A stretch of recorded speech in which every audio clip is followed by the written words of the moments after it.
called releasing your brakes. This is the brake that you have on. How do we release the brake? You see, if it was easy to release your brakes, everybody would be happy and joyous and popular and thin and rich.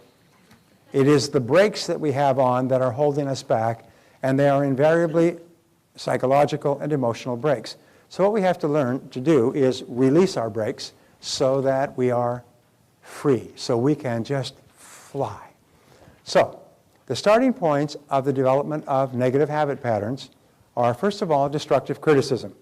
In early childhood, destructive criticism is more painful than a lash, because destructive criticism, we used to talk about this like a neuron bomb. You know, a neuron bomb has a special characteristic that you set it off over a city and it kills all the inhabitants and it leaves all the buildings. So if you're in the serious business of warfare, looting, plunder, and things like that, you don't want to destroy all the property. So what you destroy is just destroy all the owners, and then your army goes in, buries all the bodies, and you keep all the buildings. I mean, that's what the neuron bomb was for. Neutron bomb, I'm sorry. They used to call Jack Welch Neutron Jack, because he would shut down entire divisions and lay off 30,000, 40,000 people and leave all the buildings standing. Called him Neutron Jack. So destructive criticism is like a neutron bomb in that what happens is the neutron bomb destroys the person, leaves the building intact. Destructive criticism destroys the emotions of the person and leaves the person intact. So there's the person walking around with their emotions completely destroyed from destructive criticism. Destructive criticism early in life, as you know, leads to incredible feelings of failure and feelings of inadequacy. Now, anything said by a PP, which is a prestigious person, parent, sibling, older relative, teacher, is taken to be a true representation of reality by the child. As an adult, if I were to say something to you, like Randy, I say, boy, that shirt you're wearing sure sucks. I mean, would you get that at a Goodwill or something like that? Randy can just laugh. You know, when men say that, by the way, it's usually a sign of affection anyway, so it's pretty hard to get anybody mad. But Randy can just laugh, and he can take my opinion for what it's worth. He can take it, he can respond to it because he's an adult. He's got enough discriminating power to consider the source, all right? Children don't have any ability to discriminate. So anything you say to the child accepts as true. If you say, you know, you're no good, you're late, you never clean up your room, you're messy, you're not very smart, you'll never amount to anything, child has no way of blocking that. It goes straight into the subconscious mind and is locked in as a piece of semi-permanent data. The child accepts it as true and operates on the basis of that. For example, you know, if I said to you, lunch is out here, down the hallway, and over there, you would just say, okay, you go out down here, down the hallway to lunch. You don't question, you don't argue, you don't fight and raise your hand and so on. The child's like that. The child just accepts. So anything that is said by an older person, sometimes an older relative will come over, an uncle, an aunt, a mother-in-law. So read Ann Landers on a regular basis. The mother-in-law comes over and criticizes the children. And the mother says, you know, it's my husband's mother. What can I do? She's always criticizing my kids, and I don't think that's good. And Ann Landers is really clear. She says, you know, don't let her in your house. If you do, you supervise her, and you just tell her straight, don't talk to my children like that because it's so destructive. So number two is lack of love. As we've talked about, lack of love is another form of neutron bomb, is there's a one-to-one relationship between the amount of love a child receives, quantity and quality, and a healthy personality. One-to-one relationship. Now here is a mistake that many parents make. Many parents say they love my kids. Oh, I love my kids. I do anything for my kids. Of course, I'm at the office all week until 12 o'clock at night, and I play golf on the weekends and go off on business trips. And so what happens is they treat their children like domestic pets. When they come home, if they're there, they may give them a little scratch behind the ears verbally. Hi, how you doing? Have a good day. Then they watch TV. And you'll find that the amount of one-on-one time that parents spend with their children, they get so busy that they don't do it, especially during the formative years. Mothers are much better at this than fathers are. But then there's a lot of people that say, well, mothers should get right back into the workforce as fast as they can and get someone to take care of the kids or put them in daycare. Now, whoever came up with that great idea is probably a parent, an adult of a really broken relationship, broken parenthood. Because the more time you spend with a child, the more you tell them how valuable they are. If you don't spend any time with the child internalizes, my mommy, my daddy never spends any time with me. It must be because I'm no good. It must be because I'm fundamentally flawed. I'm just no good.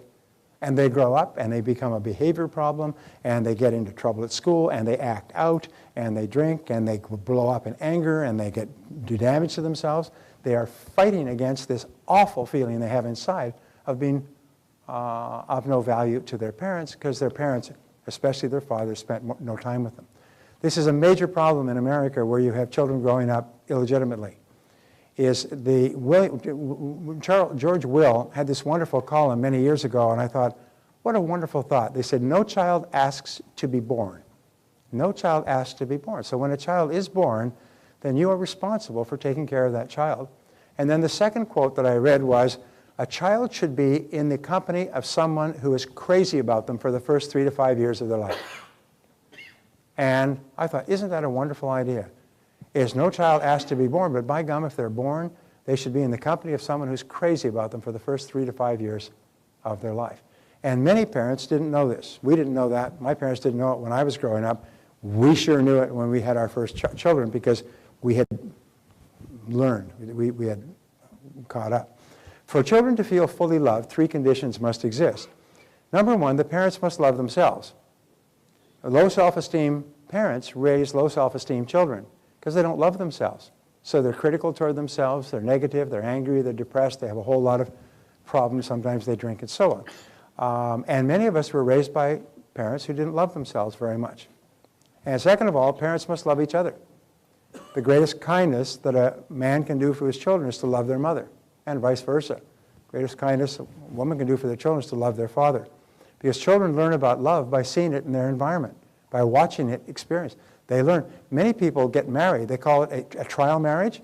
Most trial marriages are people have never seen true love expressed genuinely between their mother and father while they were growing up. So they have to get married to learn about it. And it's a trial marriage. It lasts a few years, breaks up in flames, usually in the 20s, mid-20s. And then they go on, and now they have an idea what it's like to be in a marriage with another adult. And often the second marriage takes. The statistic was out the day before yesterday was 50% of first marriages now end in divorce. I don't know if that's entirely true, but it may be because an enormous number of marriages are trial marriages because they've never seen love in their environment and they have to go through trial and error to figure it out. The third factor is that parents must love the child. And there's only one way you can love the child. It's by spending an enormous amount of time with the child. There's only one way. You've got to really, really spend enough time so you really get to know the child and ask questions and listen and talk and go to movies and all kinds of things like that so that you really develop a deep down feeling of love for this child. And if you don't put in the time, nothing happens. The rule is this: a relationship only grows in value to the degree to which you invest more time in it. If you want any relationship at all, even a business relationship, a customer relationship, a relationship with a coworker or your boss, but especially with a member of the opposite sex, your spouse, your mate, or your child, you have to invest more time in it. That has to become a priority, is to spend more time in it.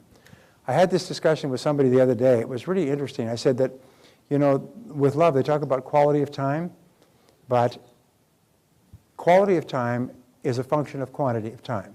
You only get the quality moments, those unbidden, unexpected moments in a relationship with another person as a result of providing large quantity. And the moments come unbidden. The moments come without anticipation. The moments come as a complete surprise. The moments just happen. There was that moment. And you remember it forever.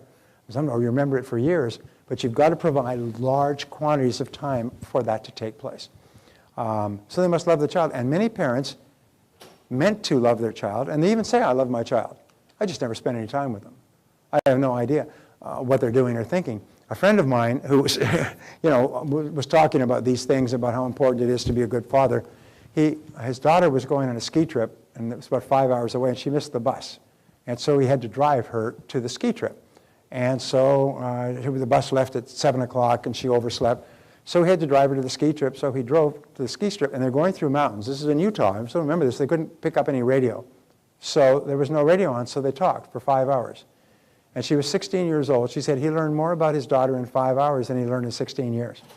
He had no idea who she was, what she thought about, what her concerns were, what her fears, her ambitions, her desires, her goals. And he thought he was just a great parent. He was just shocked. I mean, he never got over the shock And from then on, he always drove his daughter to skiing.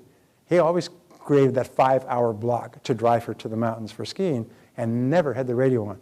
One of my rules is never travel with someone in your life with any music on. Leave it off. Leave it off so that you can just talk. Because if you create a vacuum of silence by not having it on, it'll fill with conversation. If as soon as you turn it on, all conversation stops, shuts down completely. So just a very small thing.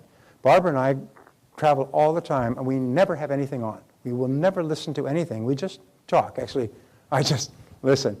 The only, which nobody believes, all right. The only way you can really love a child is by spending a high quantity of time with the child.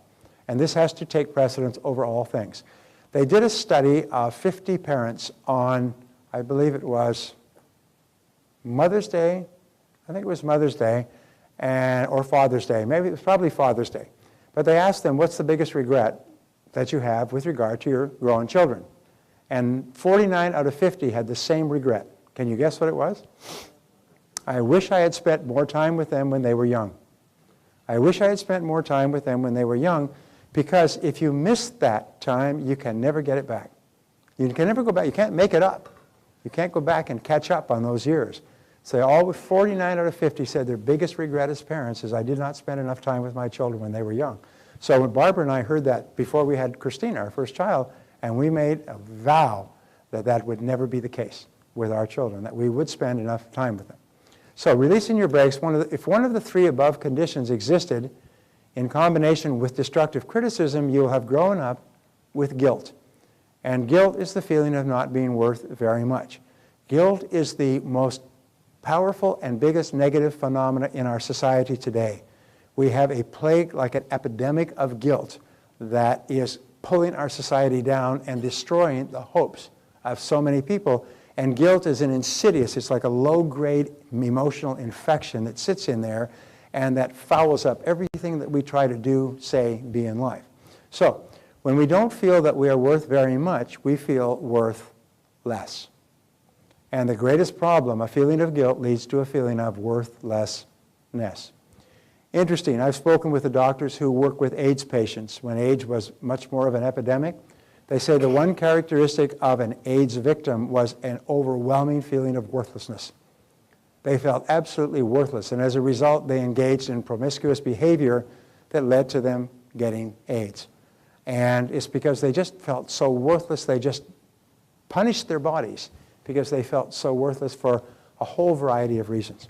The feelings of guilt and worthlessness are expressed in the thought or attitude of, I'm not good enough. I'm not good enough. And this is one of the greatest single problems we have as adults. We look at others who are doing better and we think they're better than us. I'm not good enough. We think we want to start our own business and we say, I'm not good enough. We want to start our own practice. We want to do something new and different. We want to run a marathon. And the first thing that axes us, it cancels the thought, is, wait a minute, you're not good enough. Hey, when I started off, I didn't graduate from high school. It took me a decade to get over this feeling of I wasn't good enough. And even if you work hard and succeed and do well, you feel like an imposter. It's called the imposter syndrome. You feel guilty. You feel they're going to find you out because you're successful. Really, they don't know. Way down inside, you're really not that good. They are going to find out. People who've been raised with feelings of guilt have this feeling that somehow they're going to lose it all and be put back to the beginning again. They're always in danger of losing everything. No matter what they've achieved, they have this uneasy feeling that it's all going to be taken away. I don't know if anybody here can identify with that. Now, those who have been raised with destructive criticism and lack of love experience self-hatred and self-doubt. Whenever you see an adult who is having problems, you can trace it back to the first 3 to 5 years.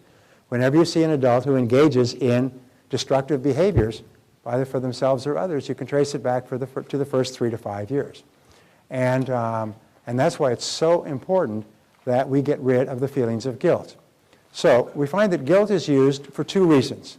Number 1 is punishment. Parents use guilt because guilt was used on them, and it was used on their parents. And throughout the ages, there has been what I call negative religion. Negative religion is based on guilt. You must inculcate in the child a feeling of being guilty before the age of 6 or 7, or you'll never get them. They've got to feel awful. They've got to feel like sinners. They've got to feel like they are bad, like they came into the world as a sinner and are bad. I have a friend who was an evangelical missionary in Mexico. And I asked him, I said, how do you go about evangelizing in Mexico? He said, well, we pull in, we get a donor, a supporter, a sponsor who translates, and we pull into the center of a small town, and we say we're going to have a meeting, and we call people around this truck that's got speakers on it. He said, and then my job is to convince them that they are evil and sinners and have fallen short of the glory of God and are going to hell for eternal punishment. We've got to get them to accept that, or they won't be open to the evangelical message. That's the opening line. I think, oh. And so you find negative religion is based on beating the emotional crap out of the child. So they are raised feeling guilty and unworthy and undeserving. And if you can't do that, you can't get them later in life, because later in life they say, this is BS. I try to say you're an evil person and you're going to hell. You'd say, yeah, go stuff it where the sun don't shine, you know. So what we did we raised our children with no religion. We told them God loves you and we love you. And they say, well, I don't love God. I don't believe in God. And they said, oh, God believes in you, so it's okay. Do what you want. So our children have grown up with no religion. And you know what? They've grown up to be wonderful young people with high values and great characters and everything else. But we've never imposed a religion on them because we know how dangerous it can be. So guilt is used as punishment, and parents use it as punishment as well. They say, how could you dare do that? And I was expecting you to do this, and you said you would do that, and I was hoping you would do this, and and they just work you, and they start it at a very early age, because you've got to get the guilt hooks in the young, or adults would just laugh at it. So second of all is the control, and they use guilt to control you. Many people are controlled by guilt by long distance. The mother can call you up and say, oh, I was expecting you to call. Why didn't you call? You were going to call. I haven't seen you. Why don't you visit? And they can use guilt at long distance. They can put those hooks in over 500 miles. So mostly mothers are brilliant at this, but fathers as well. And because they learned it, and the reason they use it for punishment and control is because it's easy. You can do it sitting down. You can do it from a couch. You don't have to get up. You don't have to hit the kid with a stick. You can just use guilt and grab them from the inside and pull them. I've met so many adults who are still feeling guilty because of what their parents do or did to them, and their parents are still working them. So, the adult manifestations of guilt, see if any of these apply to you. Number one, feelings of inferiority, feelings of inadequacy, feelings of undeservingness. There's a school of thought that says that the feeling of undeservingness lies at the root of all negative emotions. Well, there's many things, but the feeling of undeserving, being undeserving of good things, being undeserving of being really happy.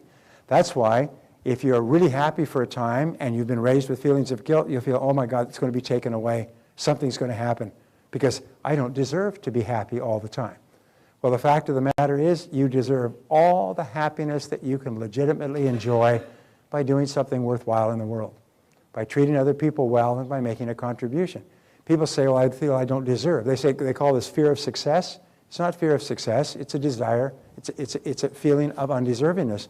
When you tell people you're entitled to all the money you can earn if you do it by legitimately helping other people and making a profit. And they say, really? I said, you deserve it all. You deserve the house on the hill and the big car and everything else. If you earn your money, because the word deserve comes from the Romans de servus, which is from service. If you earn your money from service, you deserve everything you can possibly make. I've had many people walk out and transform their financial lives with that one concept. And now their whole focus is not on the feelings of guilt, but their focus is on serving other people higher, better, inexpensively, more convenient, and so on. Number two, destructive self-criticism. People who've been raised with a feeling of guilt are always running themselves down. Oh, I'm always late. I never do this. I always forget. I'm terrible with money. I can't remember anything. They're always saying negative things to themselves. And what that does is it keeps the parental destructive criticism, keeps it going, keeps the plate spinning as adults. Number three, they're easily manipulated by guilt. You can be manipulated by strangers. Here's an example of the way they're taught in flight school. The flight attendants, they come by, and instead of saying, would you like another glass of water or Coke, they say, will that be all? Will that be all? Is there anything else? And they say it with just a little bit of an edge, like it would be a real inconvenience for me to bring you something. And what they'll do is they say, oh, no, I'm fine. I don't mind sitting here for the next 3 hours with nothing to drink while my whole head implodes from lack of moisture. So what you do is you realize people are trying to use guilt on you, and they use it in restaurants. They use it in aircraft. They use it everywhere. And just don't allow them to do it. That person is a victim of a drive-by guilt shooting. They were taught to use guilt by their mother. And now they just pass it on. And why? Because it works. They get really good bang. They don't have to serve you anymore. Because you said, no, I'm fine. I don't need any more. Yeah. Number 4 is they use guilt and blame generously. Remember, the evil that's done to the children is done onto their children. So they use guilt and blame all the time. They're always blaming their other people. You did this and you did that, and why did you do this and how did you do that, and so on. I'll give you an example. My kids come home and they get a lousy grade. I never get angry for them for lousy grades. They go off to college and they get lousy grades and they don't even send them home. Imagine that. Never even getting the grades.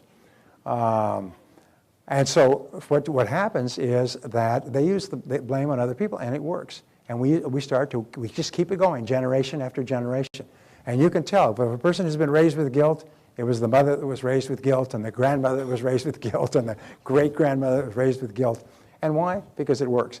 And the 5th is they use victim language. Now, the victim language is, I can't, I'm too weak, I'm too little, I'm too small, I don't have the ability. Other victim language, one of the worst of all, is I'll try, I'm trying. A friend of mine uses this example. He takes a person and he puts a pen down on the stage, and he said, here, and he takes and grabs a hold of his back of his shirt and belt. He said, pick up that pen for me. And so the person goes to pick it over and he pulls. He says, pick up the pen. And he goes to pulls again. He said, pick up the pen. This is in front of the whole audience. And he said, go, I'm trying to figure it out, but you're holding it back. He said, great. He said, come on, thank you very much. Sends him back to his seat. He said, see, the fact is, you're either picking up the pen or you're not. There is no trying. It's like Yoda. No try. Do or no do, but no try. So eliminate the words, I can't. Eliminate the words, I have to. Eliminate the words, I'm trying, or I'll try, or I'll do my best. Have you ever invited somebody to a party and they said, I'll try to get there? What does that mean? It means I am not coming. I'm trying to signal you in a nice way. I'll do my best to get there. I'll try. I'll do my best. Winston Churchill had this great line when he'd given a command during World War II, and the general said, Mr. Prime Minister, I will do my best. And he said, stop here, just a second, he said. It is not sufficient that you do your best, but that you do what the situation requires, and that you do it with dispatch. I don't want to hear about doing your best. I want to hear that the job will be done. Because when a person says, I'll do my best, they're kicking the back door open for failure. I'll try, it's kicking the back door open for failure. So don't use victim language, and don't allow people to use victim language. Say, I will or I won't. I would like to, but I'm not going to. I decided not to. Thank you very much, I'm not going to. Could you do this, could you do that? No, I would like to, but I don't have the time. And just tell them straight. Whew. Okay, so to rid yourself of guilt, here are the keys. Number 1, eliminate destructive self-criticism. From now on, never say anything about yourself that you do not sincerely desire to be true.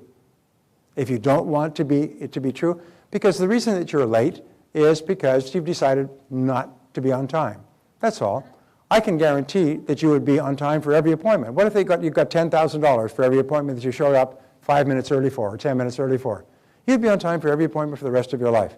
In other words, if you decided to be there, you'd be on time. The reason you're late is because you have not decided to be on time. That's all. Cher was once accused.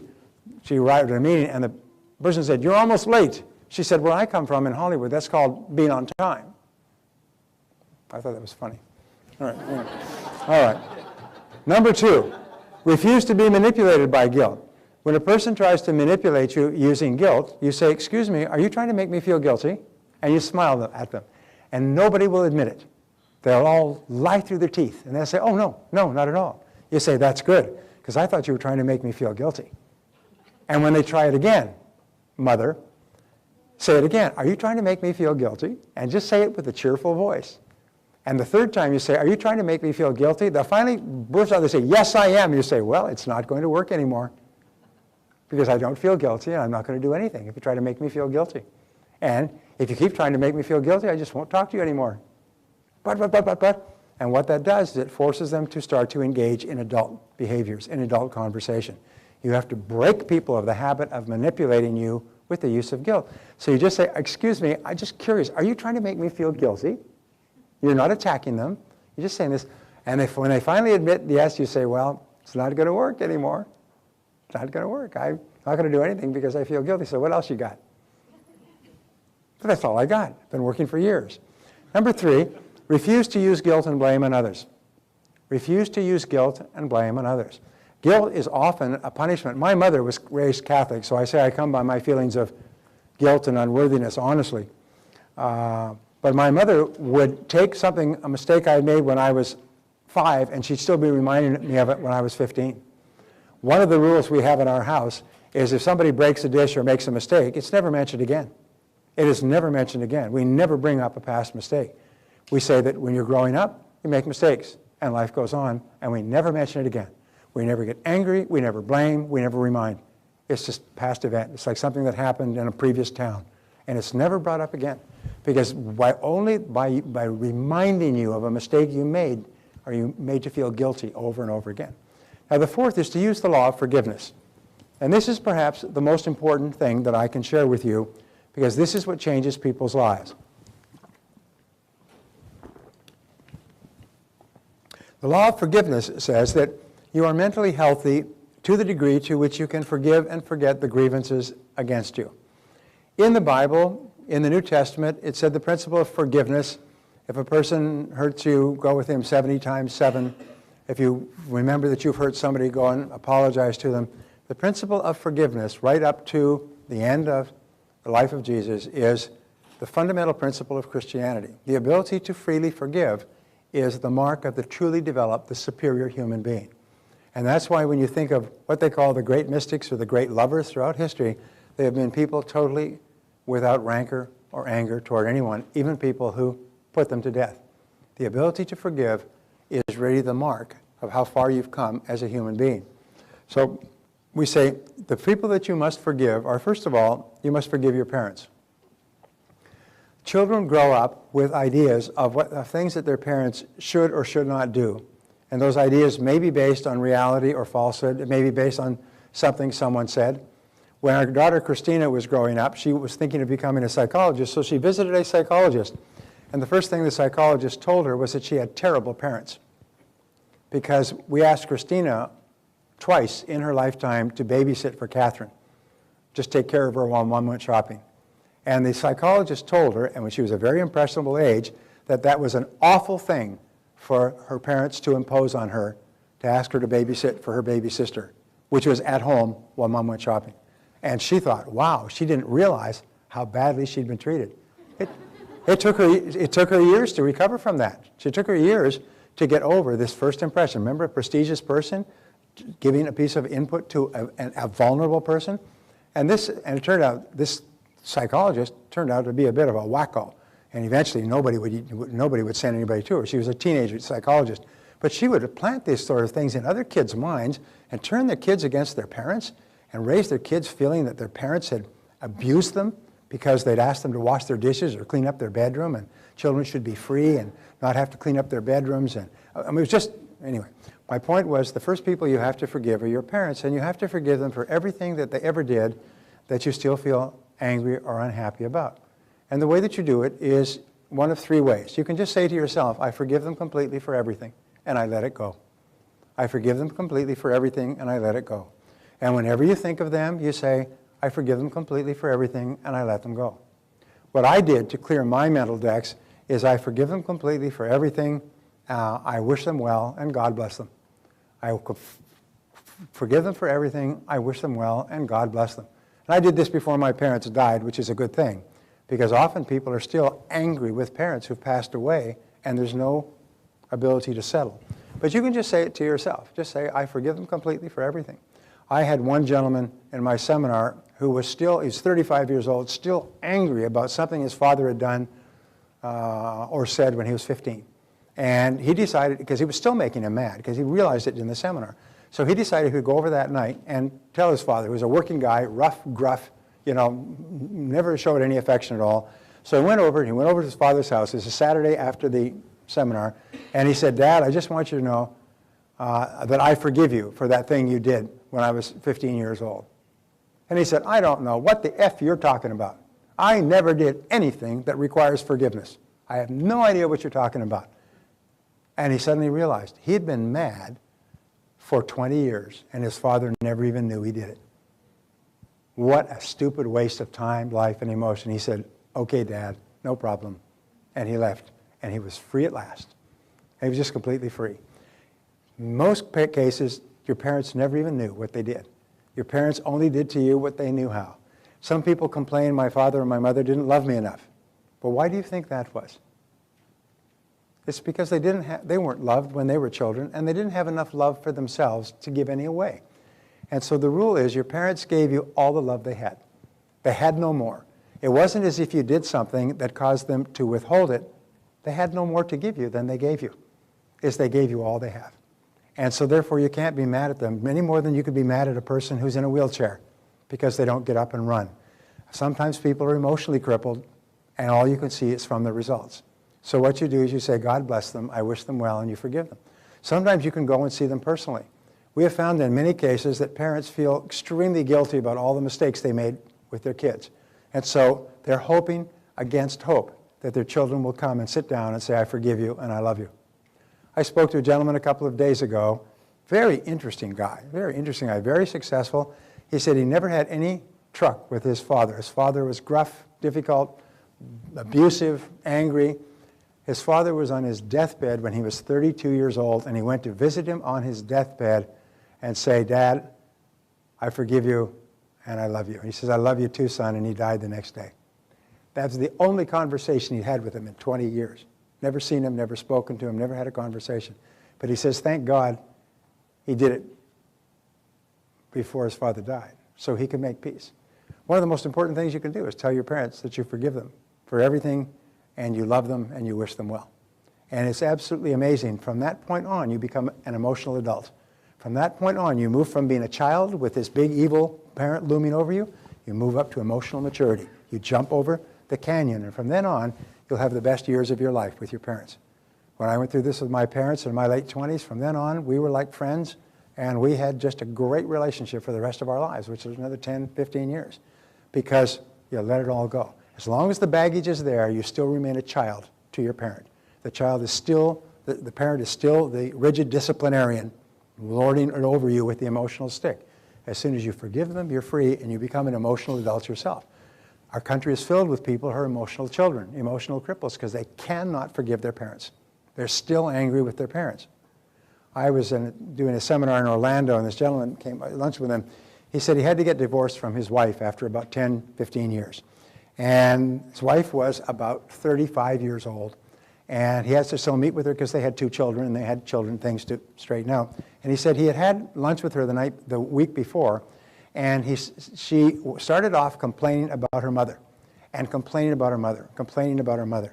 And he'd heard this so many times. They got divorced about 3 years ago because he just couldn't take the negativity anymore. And he said to her, he said, Harriet, he said, do you realize that you haven't lived with your mother for 18 years? Yes, but my mother did this, and my mother... You haven't lived with her for 18 years. How many years more are you going to be mad about something that your mother did or didn't do when you were a teenager? Oh, yes, but my mother this and my mother... She was just like, just caught up with it, almost like Rain Man. She could not let go of the fact that her mother did something that hurt her feelings when she was young. I read the story of a woman who's, when she was a teenage, she put on 20 or 30 pounds, and she came home one day and her father said, boy, you're sure looking porky. She was 35 years old and still an emotional basket case, still in counseling, because she had not recovered from her father saying, geez, you sure look porky. One comment, one time, when she was a teenager, and she was porky. And she still couldn't get over it. And she said she is still emotionally conflicted because she can't get over that comment from her father. which is one other way of saying be careful of what you say to your children because it can have a real negative effect on them. But look at the child. Why don't you get the child? Let it go. Okay. So we forgive your parents. Second of all, forgive everyone else. Everyone else in your world who has ever hurt you for any reason. And people say, well, I can't do that because of what they've done and because of what they hurt me and because of the cruelty and the years and the upset I had and so on. But remember this, forgiveness is perfectly selfish. As Emmett Fox says, every prisoner needs a jailer. Every prisoner needs a jailer. If there's no jailer, there's no prisoner. And so what happens is when you keep the person in prison, you remain the jailer. If you don't forgive them, you remain caught. Almost like there's like those chains and leg links that prisoners used to be on the chain gangs. They used to be linked together. You're linked to the person by the chain if you don't forgive them. So the reason you forgive another person is to be free, is to liberate yourself. You don't care if the other person drops off a cliff. Now, in time, you will be completely neutral with what happens to the other person, but you let it go completely. You just let it go. And you forgive them so you can be free. People say, well, I can't forgive that person. It's a perfectly selfish act. It has nothing to do with the person. As a matter of fact, if the other person knew that you were still upset about something that happened, they'd probably be happy about it. Now, would you like to go around ruining your own life and making that other person happy? You'd probably want to kill that other person, and you're thinking, well, I'm going to hurt them by destroying my emotional life on a day-by-day basis. Does this sound a little absurd, by the way? You know, I'm going to hurt them by punching myself in the face over and over. I'm just keep punching myself in the face until I bleed, and that'll get that person back in Cincinnati. That'll really punish them. You'd say, well, that's absurd. Imagine if you took a hammer and say, that person at Cincinnati that I was married to, and whacked your hand with a hammer until it bled and the bones were broken. I mean, are you with me so far? This is absurd. And you know something? Physical pain you can take away with pills, but the emotional pain that you carry around with you is there all the time. So your job is to get free. And the way you get free is to just forgive everybody. You forgive people in your past, you forgive past relationships, past business deals, you just clean the deck, Because it's the mark of the superior person is they have no anger. They have no hatred. There's nobody that they're mad at. No matter what anybody else has done, that's their problem, so that's your problem. The third person is yourself. And you forgive yourself for every wicked, senseless, brainless, stupid, unkind, cruel, and ignorant thing that you've ever done. Now, all of us have done countless things in our lives that we feel badly about. And it's time to let it go. In fact, Emmett Fox says that clinging to negative experience in your past is actually a form of weakness. It's a form of emotional insincerity. It's a refusal to grow up and get on with your life. It's not a mark of being a superior person and feeling guilty because you made mistakes. It's just a form of weakness that keeps you away from reality. Because when you let everything go, you said, okay, I'm not perfect. And remember this, the person who made those mistakes in the past is not the person that you are today. In the past, that person made those mistakes. That was the person you were at that level of knowledge and maturity. You are not now that person today. The person you are today would never do the silly things you did in the past. Isn't that true? So therefore, don't beat yourself up today for a person that existed years ago. Because that was then and this is now. What you do is you say, that's not the kind of thing I would ever do now. And the wonderful thing is they say that wisdom comes from making mistakes. And you make mistakes in order to gain wisdom. And so what you do is you make mistakes in life, and the only thing you do with the past experience is what? Well, you learn from it. You say, what can I learn from that past experience? And then you take the wheat and you let the chaff go. So whenever you think of a negative experience, you say, all right, what did I learn from that that's made me a better person today?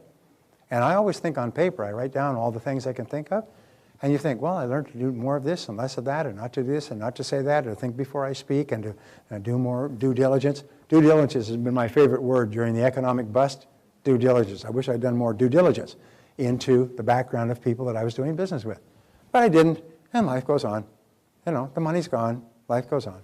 So what you have to do is you say, okay, I learned to do due diligence and do lots of research, and let it go. Let it go. Remember, we never become upset about a past event, because you can't change a past event. Imagine a guy comes up to me in a seminar, and I said, how you doing? He said, oh, I'm doing fine. I said, you seem a little bit perturbed. Yeah, I said, I'm really pissed off. You're really pissed off? He said, yeah, I'm just furious. I said, well, what happened? He said, well, about 5 years ago, my wife, my family, and I decided to go on a picnic on Sunday, and we packed up everything on Saturday night, We're going to leave first thing Monday morning, about a 2-hour drive, and go on a picnic. And we got up on Sunday morning, it was raining. It rained all day. And we couldn't go on the picnic. And I'm still pissed. You'd say, whoa, bring in the guys with the white coats.